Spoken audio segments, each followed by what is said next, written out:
Bom dia, povo abençoado de Jesus. Vamos para mais um estudo, então. Segunda epístola de Paulo aos Coríntios. Paulo fala do capítulo 7:1 sobre aperfeiçoar no temor do Senhor. O temor do Senhor é o princípio da sabedoria. E muitos perderam o princípio da sabedoria, que é o temor do Senhor. Então, Paulo já começa nessa igreja, que era uma igreja problemática, no sentido de muitas doutrinas estranhas, muita idolatria, muita promiscuidade sexual. Mas são epístolas que falam ao nosso coração hoje ainda, sobre como devemos nos portar diante das pessoas e diante principalmente do Senhor e na igreja do Deus vivo. Paulo continua falando à igreja que ele gloria na tribulação que ele passa, porque ele sabe que essa tribulação, ela vem da parte de Deus e é honra e glória para o nome dele. Porque quando damos glória a Deus diante das lutas, das tribulações, nós confirmamos no nosso coração em quem cremos e a certeza que temos da nossa fé. Ele gloria nas tribulações também. Paulo é um exemplo de um homem de Deus, um homem cheio do Espírito Santo. Ele continua falando das lutas que ele teve quando foi pregar o evangelho na Macedônia.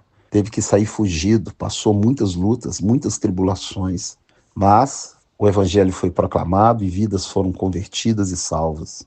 No verso 10 ele fala que a tristeza com Deus produz vida, mas a tristeza do mundo ela produz morte. Ele fala agora da assistência aos santos, ou seja, aquela igreja também supria a necessidade dos santos. Em Tiago capítulo 1, verso 27, diz que a religião pura e sem mácula para com Deus e Pai é essa: amparar os órfãos e as viúvas nas suas tribulações e a si mesmo manter-se incontaminado do mundo.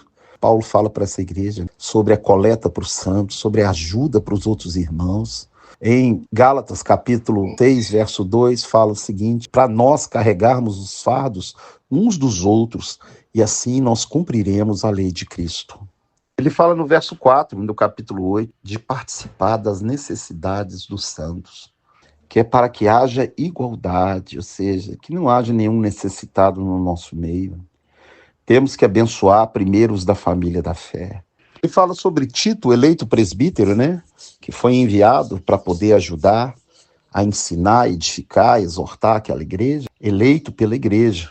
Verso 6 do capítulo 9, ele fala: aquele que semeia pouco, também pouco ceifará. E cada um deve contribuir não por constrangimento, mas conforme tiver proposto no seu coração. A igreja de Deus não pode ter nada oculto. Ocultismo não é de Deus. Nada oculto é de Deus. Deus é luz e nele não há trevas nenhuma. O Paulo fala: não contribua por medo ou por constrangimento ou por estelionato desses pastores, mas contribua com amor, sabendo que aquilo que você contribui, aquilo que semeia, Deus vai te recompensar, porque o que vale para Deus não é o valor da oferta, mas é a intenção da oferta. Existe uma palavra hebraica chamada kavaná, com qual intenção? Quando Jesus cita aquela viúva pobre que deu aquelas moedinhas, ele falou: ela deu mais do que todos, porque ela na sua pobreza deu tudo que tinha.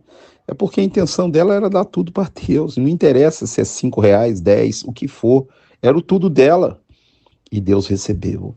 Não adianta dar 1 bilhão para Deus para aparecer para os homens. A intenção não é boa. Verso 9, Paulo fala: distribuiu, deu aos pobres, a sua justiça permanece eternamente. É interessante que em nenhum dos evangelhos Jesus tem um encontro com um jovem e ele fala: bom mestre, o que eu tenho que fazer para herdar o reino dos céus? E Jesus fala: conhece os mandamentos: não matarás, não roubarás, não dirás falso testemunho, e vai falando. E ele fala: tudo isso eu tenho observado, ou seja, aquele homem era um praticante. Mas Jesus diz: uma coisa só te falta, vai, vende tudo que você tem, dá aos pobres, e assim amontoará um tesouro no céu. O problema daquele moço era o dinheiro? Ser rico, será que é pecado? Não. O problema é que ele colocava confiança e idolatrava o seu dinheiro, porque era dono de muitas propriedades. Então Jesus falou: vai lá primeiro, deixa o seu ídolo. Deus não aceita ídolo. E hoje o ídolo da igreja é mamon, igual desse jovem é o dinheiro. Há pessoas ricas na Bíblia que abençoaram o ministério de Paulo, de muitos. Abraão era podre de rico, mas Abraão não colocava a sua confiança nas riquezas. Invista em missionários que são missionários, sustente pobre e viúva, sustente igrejas pequenas e que pregam verdadeiramente o evangelho e fazem a obra de Deus e abandonem as megas igrejas pretas com seus luzeiros, com seus canhões de luzes e seus pastores gospels. E não é para tocar trombeta, para falar que eu estou dando. Aquilo que a tua mão direita faz, a esquerda não saiba. Que Deus te abençoe e fique na paz. Um grande abraço em nome de Jesus.